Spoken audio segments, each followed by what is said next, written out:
रात आहिस्ता आहिस्ता जमीन पर उतर रही थी। हवा में हल्की ठंडक थी, जैसे कोई नरम कंबल आकर कंधों पर रख दे। दूर झिंगरों की मध्यम आवाज सुनाई देती थी और आसमान पर सितारे एक एक करके रोशन हो रहे थे, छोटे चराहों की तरह।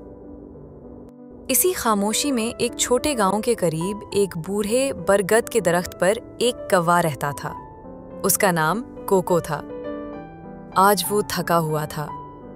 दिन बहुत गर्म गुजरा था। सूरज की तपिश ने खेतों को झुलसा दिया था। नदी के किनारे की मिट्टी फट गई थी। कोको सुबह से शाम तक पानी की तलाश में उड़ता रहा, कभी खेतों पर, कभी तालाब पर, कभी कुएं के पास, मगर पानी कहीं नहीं मिला। जबान सूख गई थी, गला जैसे रेत से भर गया था। वो बरगद की शाख पर आकर बैठ गया। कोको ने गर्दन लंबी की, चोंच डाली, मगर पानी तक ना पहुंच सका। उसने घड़े को धकेलने की कोशिश भी की, मगर घड़ा हिलने के बजाय जमीन पर जमा रहा। कोको मायूस होकर एक पत्थर पर बैठ गया। इसी लम्हे उसकी नजर छोटे छोटे कंकरों पर पड़ी, जो पास ही बिखरे थे, सफेद, भूरे और सलेटी। कोको के दिल में एक ख्याल आया। उसने एक कंकर उठाया और घड़े में डाल दिया। टिप! आवाज गूंजी और पानी की सतह पर दायरे बन गए। पानी मामूली सा ऊपर आया। कोको ने खुशी से सोचा, अगर मैं और कंकर डालूं तो पानी ऊपर आ जाएगा। वो आहिस्ता आहिस्ता कंकर उठाने लगा।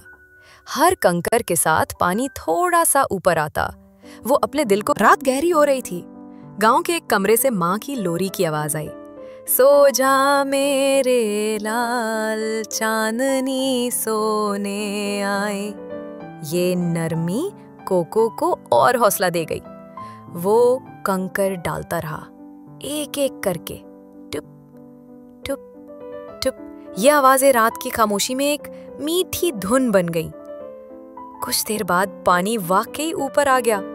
कोको के दिल में उम्मीद के चिराग रोशन हुए, मगर वो जल्दी नहीं करता। एहतियात से हर कंकर डालता।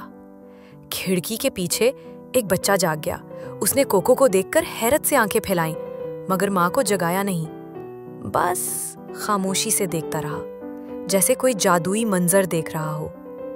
कोको थक चुका था, लेकिन इरादा मजबूत था।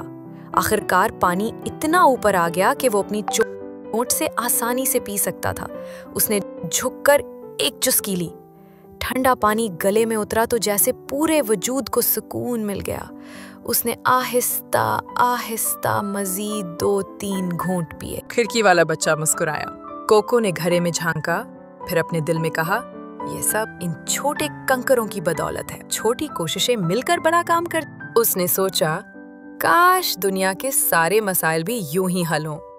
हर कोई अपनी छोटी सी मदद करे तो मुश्किलें आसान हो जाएं। चांद बादलों के पीछे से निकला। रोशनी ने गली को नर्म सुकून से भर दिया। कोको ने पर समेटे और वापस अपने घोंसले की तरफ उड़ गया। नीचे गांव गहरी नींद में था। बच्चा आहिस्ता से बोला, शाबाश छोटे कवे। फिर कंबल ओढ़कर सो गया। कोको बरगद की शाख पर आकर बैठ गया। हवा ने उसके पर सहलाए, जैसे कहे, अच्छा क्या दोस्त।